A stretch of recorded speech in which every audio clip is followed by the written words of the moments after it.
Hey guys, welcome back to another episode of Guitar of the Day. I'm your host, Michael Lemo, and it's Thumping Thursday with my boy, Greg Coates. Woo woo! Yeah. All right. A little day off for Mike. Not so bad. But we got a really cool one. How you been doing, Greg? Good? Been good, been busy. You know, went and did some stuff with my mom for Mother's Day and my sister who's expecting to be a mother and my other sister who is a mother. So, you know, Mother's Day is last weekend. So yeah, I know. I was a little late. Sorry, Mom. No. Damn. No, I was good. I love my mother. I know you do. I know you do. I say it all the time. Anyway, we got a really cool bass today.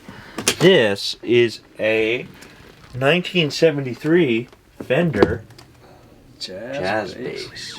Really nice burst.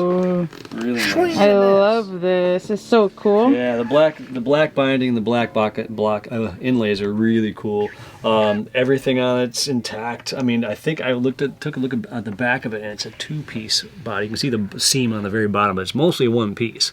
So that's always kind of cool to know that the pickups are all in like one solid piece of wood, and the bridge and everything else like that. Sometimes got a little chingadero there, a little bit there, but you know, it's just some love bites there. Yeah, it's all good. Interesting. I always think the maple neck with black binding is always an interesting look too, and the black inlays. And then the black strings on top of it. They're really Jen's favorite. Yes, it looks so cool. I've never seen black strings on a black binding with a black inlay. Pretty clean too. Yeah, skunk stripe on the back. Got that 70s kind of the big font there. Yep, the big font. But a really cool bass.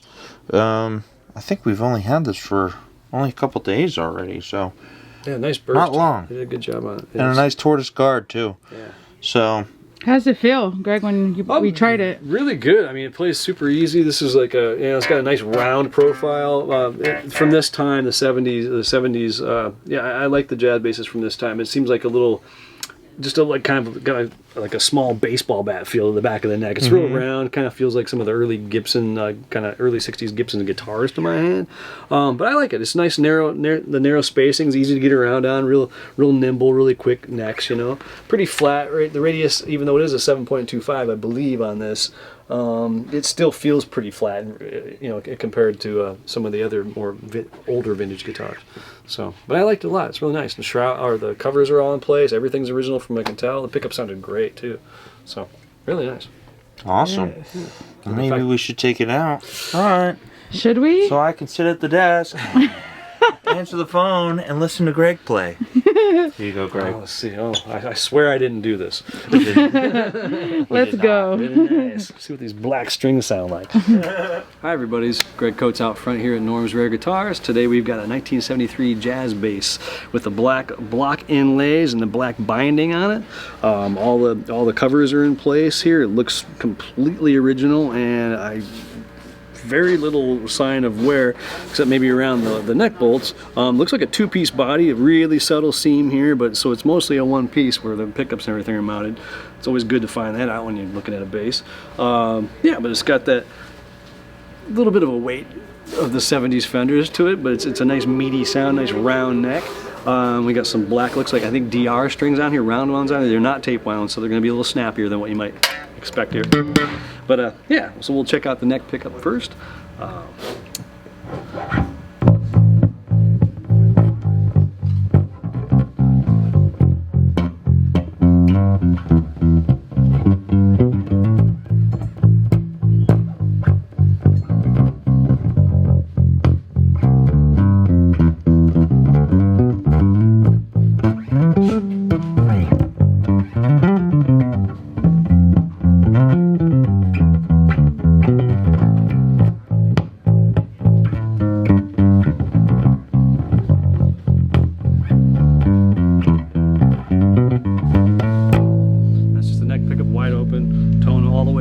Nothing else on it.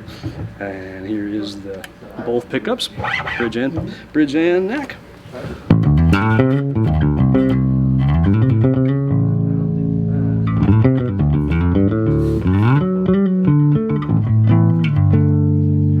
Good thing about jazz basses, you can always voice chords really well because they got that brightness and the nice round bottom end. The middle position is really good for playing chordal stuff like this.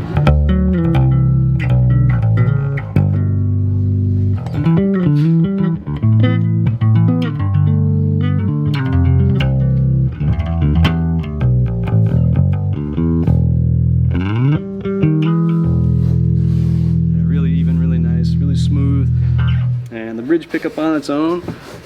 Rare that you use it on its own, but if you want to like double track or play some kind of lead stuff, it's kind of nice.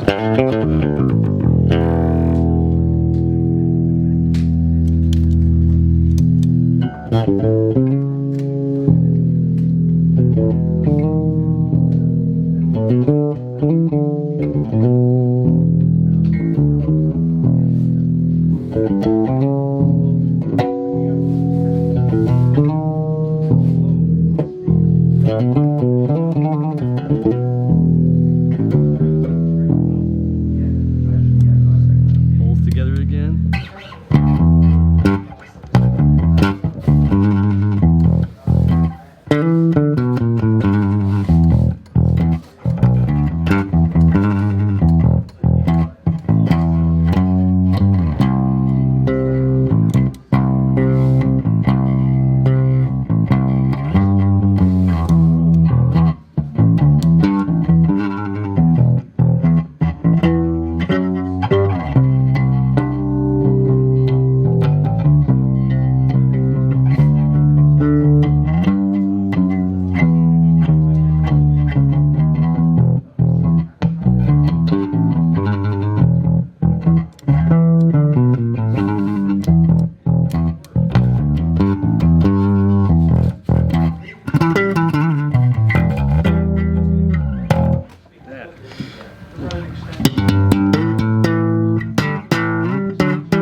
So all the snappy, round, beautiful chord, harmonic drenched tones from the jazz bass. Both pickups sound really nice, really even, really balanced. The bass is super easy to play. This profile, neck profile for the jazz bass is always like nice and round, not quite as wide as some of the like the mid 60s and early 60s, but the 70s J's I always really liked. This is really in great shape. Yeah, it looks like everything is 100% intact and very little if any wear at all on it. 1973 jazz bass, black bound fingerboard, black block inlays. One of my favorite looking jazz basses, and one of my favorite eras as well. Come down and check it out. Thanks, Greg. Thanks. That was awesome. All right.